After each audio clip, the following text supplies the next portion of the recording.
C'est une révolution dont on va à présent vous parler sur Europe 1. Révolution dans le traitement des AVC les plus sévères. Les chercheurs montpelliérains ont peut-être trouvé la parade. 150 000 personnes en sont victimes chaque année, 30 000 en meurent.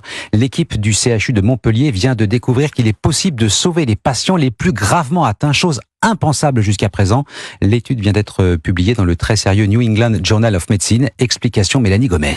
Le cerveau que l'on croyait mort ne l'est pas. C'est la découverte majeure de cette équipe. Jusqu'à présent, les médecins ne proposaient le traitement de reperfusion, c'est-à-dire la pose d'un stent pour déboucher une artère du cerveau, qu'aux patients victimes de petits AVC.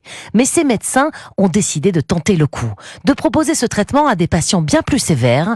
Un pari qui a eu des résultats très prometteurs, explique le professeur Vincent Costala, chef de service en neuroradiologie au CHU de Montpellier. Ces patients qui étaient donnés pour morts avec un cerveau mort, quasiment, il y en a 1 sur 5 qui va être capable de rentrer à la maison. Et ça a été une surprise pour tout le monde, pour nous tous, d'ailleurs nous les premiers. Alors cette découverte devrait même faire changer les pratiques médicales, confirme la co-autrice de l'étude et neurologue Caroline Arquisan. Ça va tout changer, oui, dans la prise en charge mondiale du traitement des AVC. Ces patients étaient laissés aux urgences en se disant on n'a rien à faire. Et là, on va tenter un traitement pour améliorer leur pronostic. Donc oui, ça va tout changer. En revanche, attention, ces résultats ne changent rien vis-à-vis de l'urgence que représente l'AVC. Lorsque le cerveau est privé d'oxygène, 2 millions de neurones sont perdus chaque minute. Mélanie Gomez, chef du service Société d'Europe.